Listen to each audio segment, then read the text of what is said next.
오늘은 용산구 나 선거구의 함대건 더불어민주당 구의원 후보를 모셨습니다. 안녕하세요. 네. 안녕하십니까. 그 의원님 아니 후보님 본인 소개를 좀 해주십시오. 네. 네, 안녕하세요. 젊고 유능한 용산 구의원 후보 함대건입니다. 그 무엇보다 우리 동네에 살기 좋게 만들겠습니다. 네, 반갑습니다. 후보님, 저는 오기 전에 공약을 보기는 했지만 후보님의 그 공약 중에 좀 더 신경 쓰겠다는 정책과 공약이 있으면 직접 좀 소개를 부탁드리겠습니다.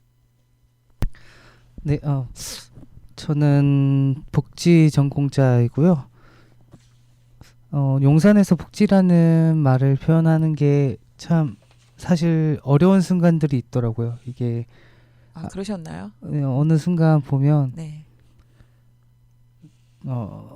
종부세 이런 데는 부자분들이 많으시다 보니 여전히 그분들에게 복지는 한국전쟁 때처럼 어려운 사람을 도와주는 뭐 이런 개념으로 좀 내로우하게 되어 있는데, 그 말도 틀린 말은 아니지만 사실 복지라는 학문은 세상을 좀 더 좋게 나아가는 정책 학문 이런 거라고 생각하거든요.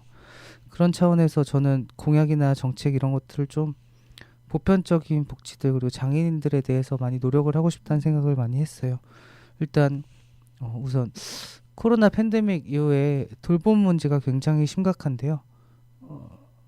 아이가 어린이집에 다니는 아이가 이 확진이 걸려서 어린이집이 폐쇄가 됐을 때 그 아이를 케어를 하기 위해 부모가 사직을 해야 되거나 이런 것들, 그리고 저 같은 경우 제 이야기이기도 한데 제가 확진됐을 때 아이를 돌봐줄 수 없는 이 상황들, 이런 돌봄에 대한 문제들 굉장히 심각한데 이게 왜 이제서야 이슈가 됐을까 네. 하면 아무래도 지금까지는 주목받지 못했던 이슈였으니까요.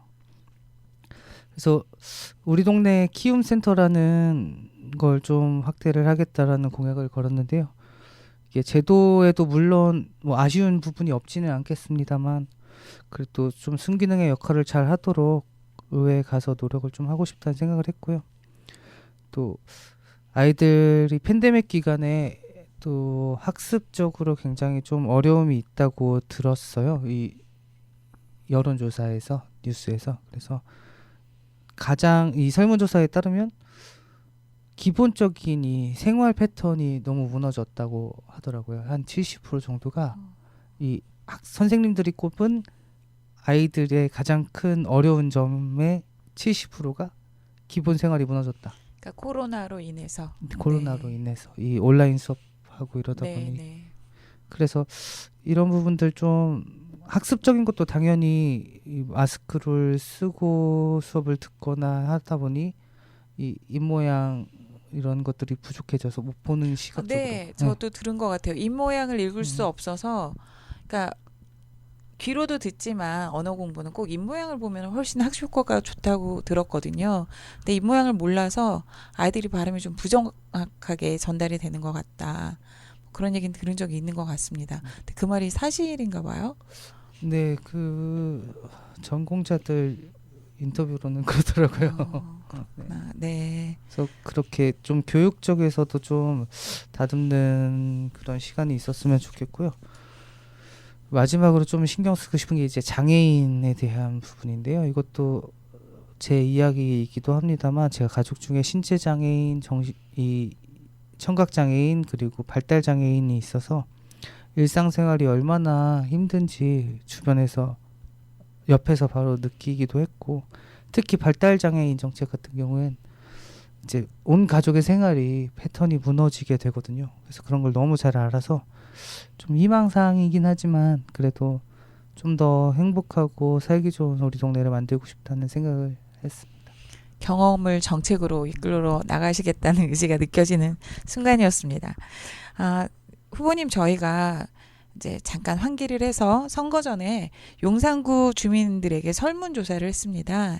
그래서 100분한테 여쭤봤더니 주민들이 관심 있는 주요 현안에 대해서 후보님 의견을 좀 듣고 싶어요. 관심 있는 현안들이 어떤 거였냐면 1위가 용산공원의 조속한 조성과 부진의 오염 문제 해결, 문제이었고요. 2위는 1호선 남영역 출구 문제 해결을 통한 장애인 인권권 보장이었습니다. 그 1위에 대해서는 좀 하실 얘기가 있으실 것 같은데 용산공원 부진의 오염 문제는 사실은 오랫동안 저희가 갖고 있었던 적체적인 문제였잖아요. 근데 그 지금 저 이번에 윤석열 대통령 이전으로 인해서 이게 해소되지 않고 저희의 문제가 되는 게 아닌 건지 걱정하시는 분들이 많으세요. 어떻게 생각하시나요? 당연히 네, 심각한 문제라고 저도 그렇고 저희 민주당에서도 이걸 인지하고 있고요. 그 정확한 연도는 기억이 제가 안 나지만 한 10년 전쯤 그 기름통 유출 사건 네, 있었습니다. 있었잖아요. 네. 그것도 굉장히 심각해서 땅이 오염된 부분들 최근에 그 조사로 밝혀진 다이옥신 배출 검출됐다라는 뭐 이런 이야기들 이거 보면 굉장히 심각하죠. 네, 굉장히 오랜 기간 우리의 땅이 아니었지만 우리의 땅이지만 우리의 땅이 아니었죠. 근데 앞으로도 우리의 땅이 될 수 있을지 없을지 이 상황이 좀 꼭 주민들의 땅 공간으로 돌려드릴 수 있었으면 좋겠다라는 생각을 하고 있습니다. 그리고 오염 문제 해결 관련해서는 네. 저희도 서울시장 후보 캠프와 그리고 구청장 후보 캠프 간에 같이 회의를 하고 있어요. 그래서 논의를 하면서 좀 어떻게 이 문제를 해결하고 대책을 가져가고 공약을 할 건지 또 심도 있게 좀 노력을 하고 있습니다. 염려하시는 부분들 잘 대처하도록 한번 노력해 보겠습니다. 아, 네. 기대해 보겠습니다. 그리고 제가 공약 중에 궁금한 것들이 있었어요. 물론 사회복지를 전공을 하셔서 장애인의 돌봄, 어떤 복지에 대한 관심이 공약 중에서 많이 느껴졌는데요. 그 혹시 용산구에서 장애인의 그 비율이라든가 노인의 비율은 어느 정도 되는지 아시나요? 저희가 구민이 22만 명 중에 네. 장애인 구청에 등록된 장애인이 8,000명 정도 되고요. 네. 한 4% 전체 구민의 4% 정도 됩니다. 노인의 비율은 어떤가요? 노인은 39,000명, 약 17% 정도 됩니다. 굉장히 많은 숫자가 있으시네요. 네. 네. 그들에 대한 복지도 무시하지 못할 일인 것 같습니다. 두 번째로 여쭤보고 싶었던 건 용산 정비창 부지의 국제 업무지구 개발에 대한 비전을 말씀하셨는데 어떻게 보고 계신지 꼭 여쭤보고 싶었습니다. 이게 웃을 이야기는 아닌데요. 네. 네. 사실 개발 문제여서 제가 웃은 거고요. 이게 여야 가릴 것 없이 굉장히 오랫동안 표류되어 있던 사업이라서 조속히 좀 꼭 추진이 될 거라고 저도 기대를 하고 있습니다. 이 오세훈 시장님도 계속 이거에 대한 공약을 냈었고 여야 진짜 다 가릴 것 없이 계속 공약을 냈잖아요. 그래서 근데 좀 기능 자체에 대한 부분으로는 중국, 홍콩, 일본 뭐 여러 금융 도시들하고 인접해 있으니까 기능적으로는 또 집무실도 대통령 집무실도 있고 하니까 기능적으로는 충분히 국제무지구의 기능을 수행을 할 것 같은데요. 그 안에 이제 또 구조에 대한 부분들은 계속 숙제로 남을 것 같습니다. 뭐 주민들께서 원하시는 이야기 나오는 것 중엔 종합병원, 상급 종합병원 유치, 초등학교 설립 이런 부분들도 늘 꾸준히 제기되어 왔는데요. 주민들의 의견을 어떻게 좀 충분히 수렴을 해서 반영을 기필코 꼭 반영을 해야 되지 않을까. 네, 좀 부탁드리겠습니다. 공터가 넓게 있다 보니까 모든 분들이 뭐를 했으면 좋겠다라는 그런 소망만 있고 그거를 해결할 수 있는 해결인 방법이라든지 의지는 아직 좀 부족하다는 느낌을 많이 받았습니다. 그리고 용산 전자상가에 대한 또 비전을 제시를 하셨어요. 산업혁명 메카가 되려면 어떤 방법이 있어야 된다고 생각을 하시나요? 이제 전자상가의 화려한 시절을 기억하시는 우리 구민분들께서 굉장히 많으신데요. 이 팬데믹 이후에 그래도 중고 거래가 좀 활성화되면서 상가가 살짝 조금 그래도 나아졌어요. 근데 그거는 지금 현재 있는 상가의 기준이고요. 사실 저희 뭐 와이밸리라든지 여러 가지 사업들이 여러 가지 시도들이 있었는데 실질적으로는 뭐 효과를 반영하지 못했다는 생각을 하거든요. 이 아쉬운 부분들을 좀 앞으로 이 단순히 재원을 지원하는 것뿐만 아니고 공간에 대한 좀 획기적인 변화가 좀 필요하지 않을까.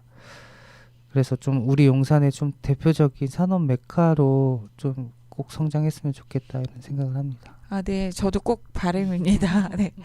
왜냐하면 온라인 시장이 워낙 활성화되어 있어서 오프라인 시장은 사실은 좀 저문다고 보는 분들도 많으시거든요. 그런 상황에서 상가가 살기 위해서 어떤 다각적인 모색 그리고 보여주는 비주얼적으로 좀 더 사람들한테 다가서는 모습들을 좀 만들어내 주셨으면 좋겠습니다. 이 좀 덧붙여서 제가 걱정하는 것 중에 하나인데요. 이게 대통령 집무실 이전이 오면서 이 비행 금지 구역이 이제 설정이 되는 거죠. 네. 비행을 못 하는 거죠. 네. 그러면서 이제 드론 택시나 드론 같은 이 4차 산업혁명의 이 가장 중요한 요소들을 혹시 활용하지 못하게 되지 않을까 하는 우려가 좀 있는데, 이게 구역이 제가 정확하진 않습니다만 제가 듣기로는 약 한 3km 정도 돼서 한강변까지 간다 이런 이야기를 듣기는 했는데, 제가 이거는 자세히 확인이 안 됐다 말씀이신 거죠? 네. 네네. 그리고 또 하나 궁금했던 거는요. 용산 새출발 주식회사라고 말씀을 하신 어르신 일자리 제공에 대한 말씀이 있으셨어요. 거기에 대한 구체적인 방안이 있으신가요? 이것도 저희가 같이 고민했던 공약인데요. 아직은 시도 단계인 것 같아요. 근데 단순히 공공근로의 같은 시스템에서 좀 벗어나서 고령사회에 좀 맞춰서 통합적으로 운영하고 일자리 창출을 위한 좀 방안을 전문적으로 좀 더 고민해야 되지 않을까, 이런 생각에서 나온 아이디어였는데요. 네. 잘 돼야 할 텐데 아직은 시도 단계라. 예. 후보님이 되시면 잘 이끌어 가실 거라고 생각이 드네요. 네, 어떠셨는지 소감 한 말씀 부탁드릴게요.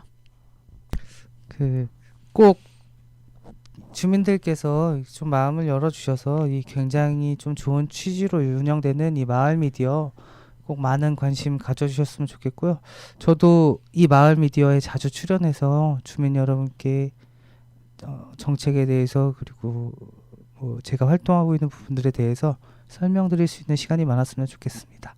그리고 꼭 다음에 기회가 된다면 마을 미디어를 저희 동네로 모시고 싶습니다. 아, 네. 제가 감사합니다. 이렇게 말씀해 주셔갖고 마을 미디어의 활성화 방안을 여쭤보려고 했더니 자기 동네로 오시라고 그러셔서 더 여쭤볼 게 없어졌습니다. 네, 오늘 이렇게 귀한 시간 내주셔서 감사드리고요. 꼭 좋은 소식 있기를 바라겠습니다. 네, 네, 감사합니다. 네.